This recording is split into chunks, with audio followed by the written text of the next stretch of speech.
Hello good morning student, मैं सत्यम कुमार श्रीवास्तव आपका सत्यम chemistry classes YouTube channel में स्वागत करता हूं। जैसा कि हमने लास्ट लेक्चर में बताया था बच्चों, जो कॉलिगेटिव प्रॉपर्टीज नंबर 3 था उसका नाम था डिप्रेशन ऑफ फ्रीजिंग पॉइंट, और उससे संबंधित रॉल्स लॉ, ग्राफ और न्यूमेरिकल के बारे में जैसा कि आपने लास्ट लेक्चर में देखा था। तो बच्चों आज हम जो पढ़ाने जा रहे हैं ये सॉल्यूशन चैप्टर का सबसे लास्ट कॉलिगेटिव प्रॉपर्टीज है, जिसका नाम है ऑस्मोटिक प्रेशर। क्या नाम है बच्चों? Osmotic pressure. लेकिन ऑस्मोटिक प्रेशर जानने से पहले बच्चों हम लोग यहाँ पर सबसे पहले ऑस्मोसिस जानेंगे कि ऑस्मोसिस होता क्या है, क्योंकि जब तक आप ऑस्मोसिस को क्लियर नहीं करोगे ऑस्मोटिक प्रेशर क्लियर नहीं हो पाएगा। तो आइए बच्चों देखते हैं जल्दी से अब इस टॉपिक को। यहाँ पर कहता क्या है? Colligative properties number 4, solution chapter का colligative properties number 4। Colligative properties number 4 कहता है बच्चों ऑस्मोटिक प्रेशर कहता है, लेकिन ऑस्मोटिक प्रेशर से पहले हम ऑस्मोसिस प्रोसेस को जानेंगे, तब आगे जाकर ऑस्मोटिक प्रेशर जानेंगे। तो देखिए कहता क्या है बच्चों, डिफिनेशन सबसे पहले अगर इसका देखें ऑस्मोसिस का, तो कहता है बच्चों कि when a pure solvent and solution are kept with the semi permeable membrane. ध्यान देंगे बच्चों, है ना, यानी कि एक प्योर सॉल्वेंट और एक सॉल्यूशन को रखा जाता है semi permeable membrane between them, यानी उनके बीच में, है ना। Then the solvent particles pass through membrane from this solvent side to this solution side, है ना। This phenomenon is called osmosis. यानी सीधा सीधा बात है बाबू, इसको हम आपको शॉर्टली यही समझा सकते हैं कि अगर हम एक बर्तन रखें या एक पॉट रखें, उसमें एक साइड प्योर सॉल्वेंट रखें, एक साइड सॉल्यूशन रखें और बीच में मेम्ब्रेन रखें, तो होता क्या है बच्चों कि सॉल्वेंट जो साइड के पार्टिकल्स होते हैं उस मेम्ब्रेन को पार करके कहाँ चले जाते हैं? किस में चले जाते हैं? तो सॉल्यूशन साइड में चले जाते हैं। तो इस घटना को या इस इफेक्ट को हम लोग क्या कहते हैं? ऑस्मोसिस कहते हैं, ठीक ना बच्चों। तो अब आपको लगेगा कि ये मेम्ब्रेन क्या होता है। तो देखो सेमी परमेबल मेम्ब्रेन जो होता है बच्चों, एक कह सकते हैं पतली सी झिल्ली होती है, परत होती है स्किन का, जैसे एक लेयर। ये स्किन का लेयर क्या है बच्चों? मेम्ब्रेन है। इससे क्या होता है? पसीना बाहर आता है, तो मेम्ब्रेन है। जो छोटे छोटे छिद्र होते हैं मेम्ब्रेन में ना, और इसमें क्या होता है हमेशा याद रखना आपको, सॉल्वेंट पार्टिकल्स जो होते हैं ना, यानी जो सबसे छोटे पार्टिकल्स होते हैं वो बाहर आना चाहते हैं, ठीक है। तो यानी कहने का मतलब है कि सेमी परमेबल मेम्ब्रेन, देखिए नोट में हमने लिख भी दिया है कि semi permeable membrane that allows only a small molecule to pass through, है ना, and blocks the larger solute molecules. यानी कहने का मतलब है कि सेमी परमेबल मेम्ब्रेन अलाउ करता है कि छोटे पार्टिकल्स को ही अपने साथ वो अपने द्वारा पास करेगा, और बड़े पार्टिकल्स जो उनको उसको वो ब्लॉक कर देगा, रोक देगा, ठीक है। तो अब यहाँ पर बच्चों इसको हम समझाने के लिए एक फिगर का यहाँ पर सहारा लेते हैं। तो देखो इस फिगर में हमने देखा है बच्चों कि हमने क्या किया, एक बीकर बनाया है, एक बड़ा सा। इस बीकर में देखो बच्चों यहाँ पर हमने क्या किया, बीच में मेम्ब्रेन डाल दिया है। देखिए यहाँ पर ध्यान देंगे आप फिगर में, ये बीच में मेम्ब्रेन है बच्चों। एक साइड सिर्फ सॉल्वेंट पार्टिकल्स है और एक साइड देखिए सॉल्यूशन पार्टिकल्स है बच्चों। अब आपको देखिए ध्यान दीजिएगा, सॉल्वेंट साइज पार्टिकल्स देखिए बच्चों छोटे छोटे स्मॉल हमने बनाया है, ये सॉरी यहां पर जो बच्चे हमने जो पार्टिकल्स बनाया है, सॉल्वेंट छोटे होंगे और सॉल्यूट क्या हो जाएंगे? बड़े हो जाएंगे। तो देखिए बड़े बड़े पार्टिकल्स जो है बच्चों क्या है? सॉल्यूट पार्टिकल्स है, और ये छोटे छोटे पार्टिकल्स क्या है? सॉल्वेंट पार्टिकल्स है बच्चों। तो अब ध्यान देंगे आप कि ये जो मेम्ब्रेन रखा गया है, तो सॉल्यूशन में इस साइड जो हम देख रहे हैं, जो हमारा राइट साइड है बच्चों, तो राइट साइड में क्या है कि ये सॉल्यूशन कंटेन कर रहा है, और सॉल्यूशन में सॉल्यूट भी है और सॉल्वेंट भी है। तो यानी कहने का मतलब है कि अगर मान लो सपोज हमारा ये एक्वस सॉल्यूशन है बच्चों, समझने के लिए अगर ले लेते हैं कि ये एक्वस सॉल्यूशन है, तो ये क्या लो वाटर कंसंट्रेशन बता रहा है। इसमें वाटर मॉलिक्यूल्स क्या है? कम है, क्योंकि इसमें वाटर मॉलिक्यूल्स के साथ क्या है? सॉल्यूट के भी मॉलिक्यूल्स है। लेकिन इधर क्या है? पूरे के पूरे क्या है बच्चों? तो पूरे जो है सॉल्वेंट पार्टिकल्स है ना।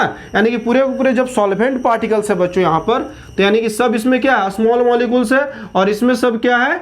तो इसमें सब जो है से कह सकते हैं स्मॉल मॉलिक्यूल्स नहीं है, कुछ स्मॉल मॉलिक्यूल्स भी है, कुछ लार्ज मॉलिक्यूल्स भी है, क्योंकि वो सॉल्यूशन कंटेन कर रहा है, ये सिर्फ सॉल्वेंट पार्टिकल्स कंटेन कर रहा है। तो होता क्या बच्चों कि ये हाई वाटर कंसंट्रेशन रखता है क्योंकि इसमें ज्यादा है वाटर मॉलिक्यूल्स, और ये लो वाटर कंसंट्रेशन कंटेन करता है क्योंकि इसमें वाटर मॉलिक्यूल्स कम है, क्योंकि उसमें सॉल्यूट के पार्टिकल्स भी घुले हुए हैं। तो होता क्या बच्चों कि आपको पता है जैसे हीट में क्या होता है, higher concentration to lower concentration क्या होता है? हीट ट्रांसफर होता है। एज लाइक बस ऐसे भी यहाँ भी वैसे ही होने वाला है कि इधर ज्यादा सॉल्वेंट पार्टिकल्स है, तो इस सॉल्वेंट पार्टिकल्स इस मेम्ब्रेन को पार करके कहां चले जाते हैं बच्चों?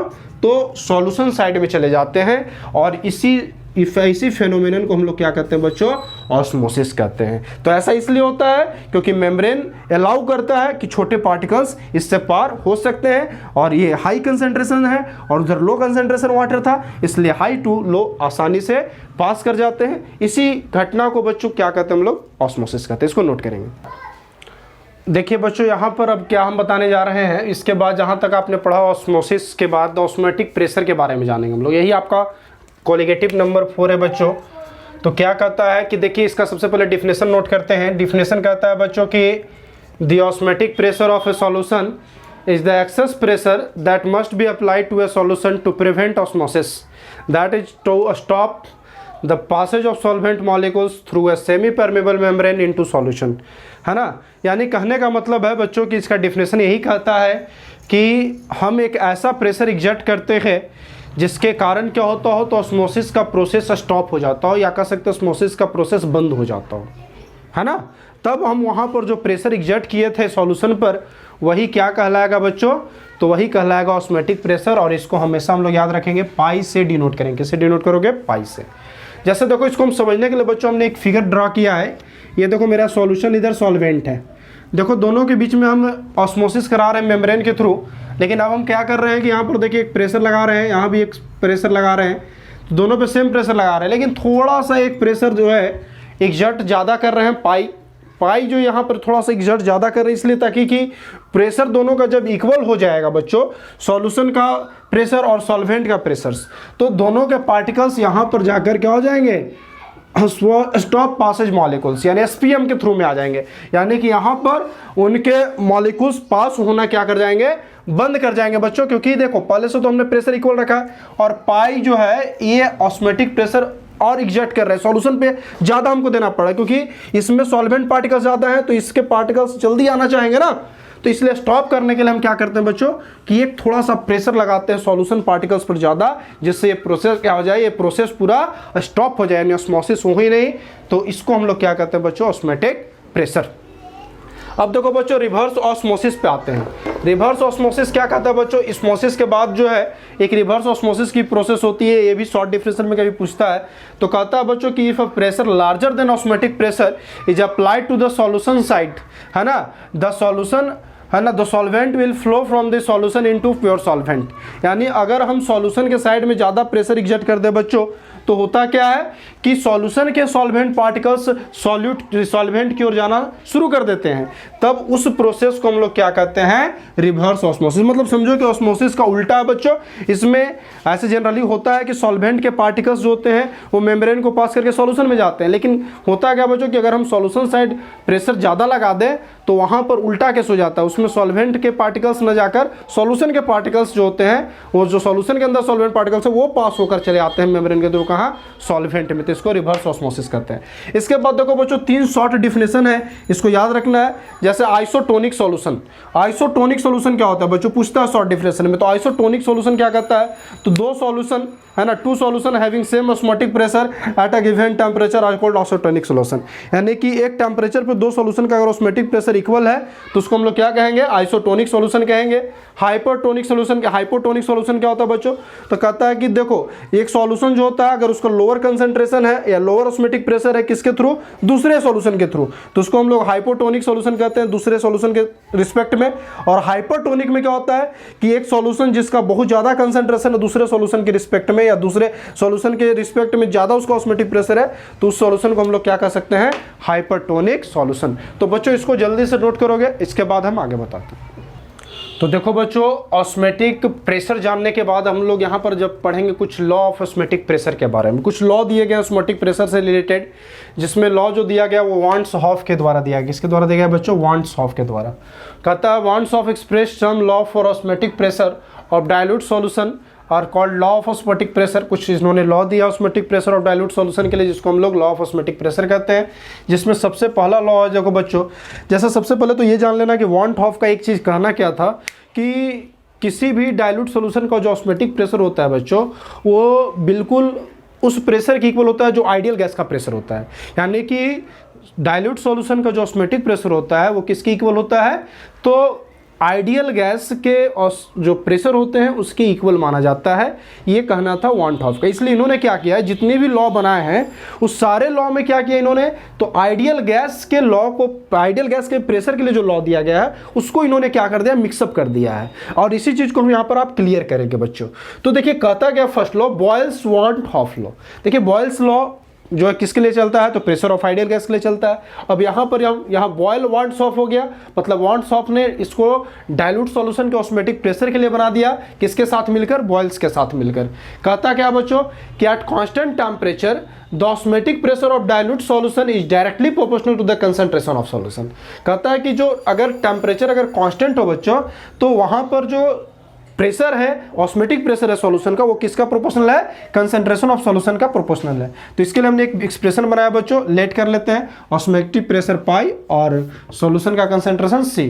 तो अब क्या होना चाहिए बच्चों, पाई डायरेक्टली प्रोपोर्शनल टू सी होना चाहिए जब एट कांस्टेंट टी, जब टी कांस्टेंट है तो पाई किसका प्रोपोर्शनल होना चाहिए, सी का होना चाहिए बच्चों। लेकिन सिंस आपको याद रखना है कि जो कंसंट्रेशन होता है बच्चों वो वॉल्यूम का रेसिप्रोकल होता है, सॉल्यूशन के वॉल्यूम का क्या होता है, रेसिप्रोकल होता है। तो C इक्वल टू 1/v होता है, ये आप ध्यान में रखोगे।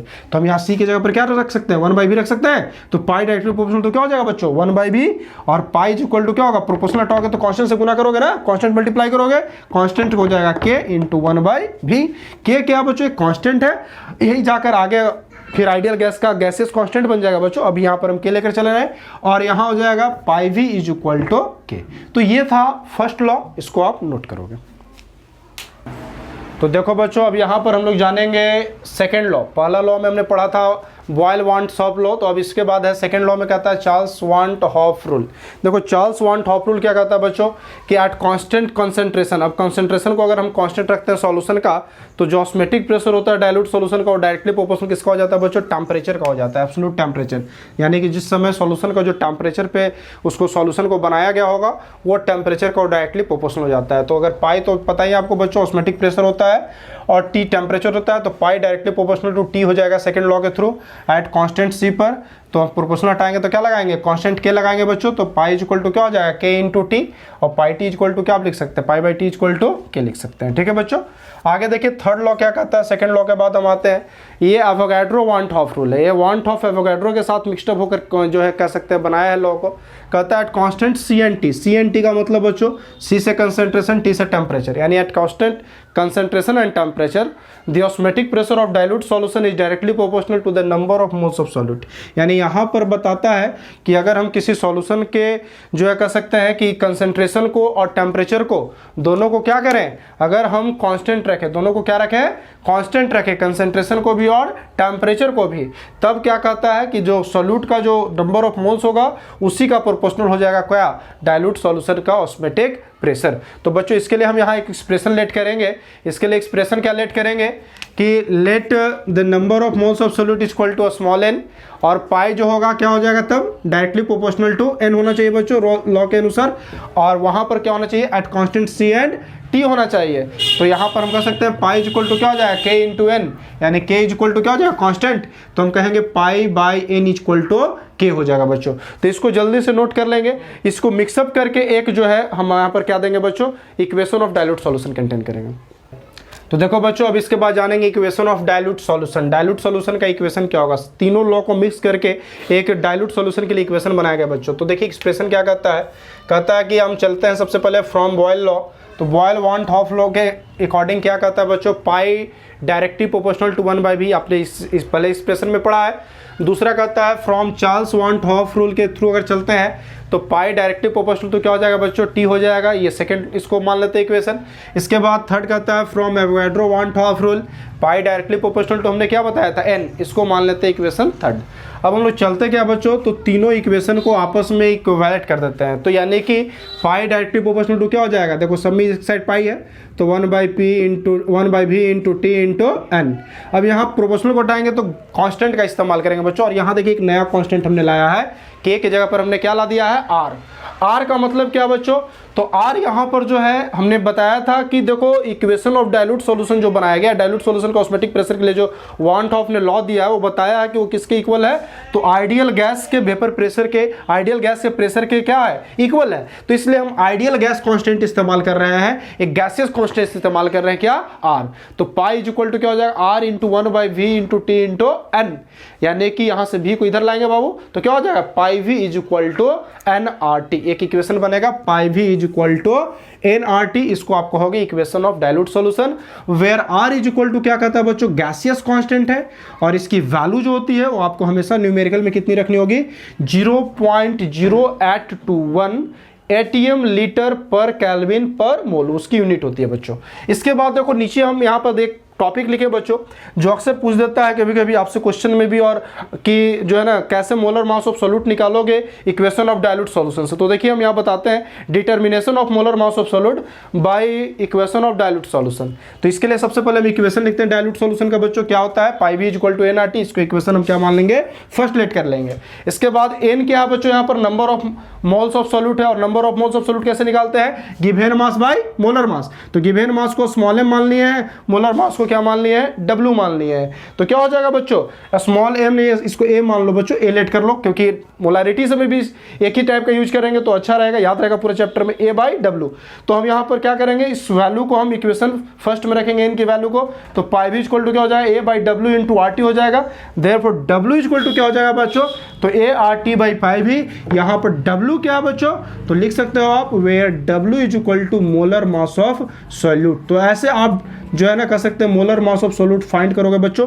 इस पर जो है कैसे न्यूमेरिकल्स आता है, एक न्यूमेरिकल्स आपको हम बता देते हैं इस पर, इसको जल्दी से आप नोट्स करो। तो देखो बच्चों, अब इस पर हम आपको बताने के बाद जो मोलर मास डिटर्मिनेशन की है, फिर उसके बाद हम equation of dilute solution pi V equal to nRT बता दिए। अब इसके बाद बच्चों हम लोग आते हैं, एक इंपॉर्टेंट न्यूमेरिकल आपको बता रहे हैं, बुक्स में बहुत सारे न्यूमेरिकल होंगे आप बनाएंगे, हम यहाँ पर एक दो न्यूमेरिकल्स इंपॉर्टेंट बता देते हैं। तो यहाँ पर सबसे पहला जो न्यूमेरिकल हम बताते हैं बच्चों, कहता है at 0 degree Celsius find the osmotic pressure of 5% aqua solution of urea. ये बहुत इंपॉर्टेंट क्वेश्चन है, अक्सर ये बोर्ड एग्जाम में आता है बच्चों, बोर्ड एग्जाम क्वेश्चन है, बोर्ड एग्जाम स्पेशल क्वेश्चन, ठीक है। कैसे सॉल्व करेंगे, तो देखो बच्चों, सबसे पहले हम स्टेटमेंट लिखते हैं, क्या कहता है, 5% एक्वा सॉल्यूशन ऑफ यूरिया। तो 5% एक्वा सॉल्यूशन ऑफ यूरिया का मतलब क्या समझोगे बच्चों, वहाँ मास ऑफ यूरिया कितना है, 5 ग्राम, तो वॉल्यूम ऑफ सॉल्यूशन कितना होगा, 100 ml, बिल्कुल सही। अब यहाँ पर हम लोग यूरिया का मोलर मास डिटरमाइन करेंगे बच्चों, पहले हम मोलर मास निकाल लेते हैं। तो molar mass of urea is equal to क्या हो जाएगा, तो यूरिया की फॉर्मूला होता है बच्चों NH2 का होल ट्वाइस और CO, तो इसको कर लोगे तो नाइट्रोजन डबल हो जाएगा, तो 14 इंटू 2, हाइड्रोजन 4 हो जाएगा, 4 एटम, 2 इंटू 2 तो 1 इंटू 4 प्लस कार्बन 12 और ऑक्सीजन 16, ऐड कर दोगे बच्चों 60 ग्राम पर मोल आ जाएगा इसका मोलर मास।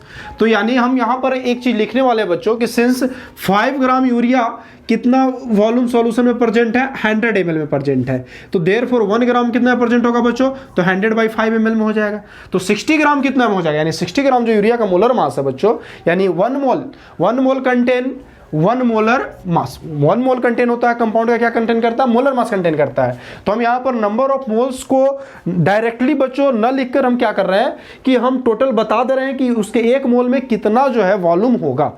तो वहां पर हम इससे फायदा क्या होगा कि हम पाई वी इक्वल टू जो nRT लिखते हैं उसको हम पाई वी इक्वल टू RT लिख सकते हैं, क्योंकि n की जगह पर हमने क्या किया, यहाँ पर पहले ही कैलकुलेट करके उसको क्लियर कर दिया कि अगर 5 ग्राम यूरिया 100 ml सॉल्यूशन में प्रेजेंट है वॉल्यूम में, तो 60 ग्राम यूरिया कितना वॉल्यूम सॉल्यूशन में प्रेजेंट होगा, तो उससे आपका क्या हो जाएगा, आपने 1 मोल यानी 60 ग्राम क्या बता रहा है, यूरिया के 1 मोल का मास बता रहा है। तो आप उसके लिए जब पूरा उसका वॉल्यूम डिटरमाइन कर ले रहे हो, तो वहां पर फिर पाई वी इक्वल टू nRT ना लिखकर हम क्या लिखेंगे, पाई वी इक्वल टू RT लिख लेंगे।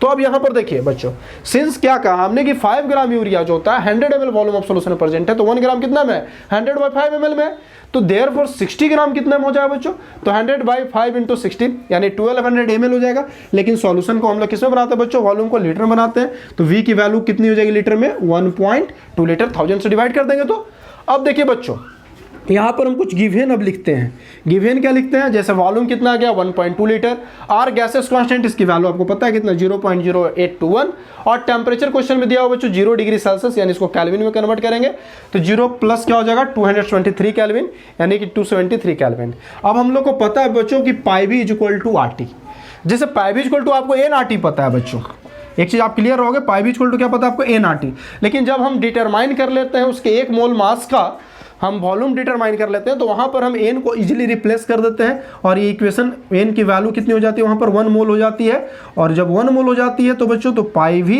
इज इक्वल टू जो फॉर्मूला हो जाता है 1 इंटू आर टी, यानी कि पाई भी इज इक्वल टू क्या बन जाता है, आर टी फॉर्मूला बन जाता है। और इसी फॉर्मूला को हम यहाँ पर यूज कर रहे हैं बच्चों। तो पाई भी इज इक्वल टू क्या है, आर टी। पाई भी इज इक्वल टू क्या है, आर टी है। तो पाई भी is equal to R T है तो पाई इज इक्वल टू क्या हो जाएगा, आर टी बाई वी हो जाएगा। और आर की वैल्यू यहाँ से रखेंगे बच्चों 0.0821, टी की वैल्यू रखेंगे 273 और वी 1.2। इसको सॉल्व कर देंगे बच्चों, आ जाएगा 18.68 एटीएम इसका ऑस्मोटिक प्रेशर। तो बच्चों इस पर कई टाइप के क्वेश्चन होंगे, आप उनको बनाइएगा और उनको जब बनाइएगा आप तो आपको कोई भी क्वेश्चंस में इससे संबंधित जब प्रॉब्लम्स होगा बच्चों तो आप उसको जो है हमारे कमेंट बॉक्स में डाल दीजिएगा और उसके बाद हम उसका सॉल्यूशन जो है नेक्स्ट वीडियो में लेकर आएंगे। तो आज के लिए बच्चों इतना, थैंक यू सो मच।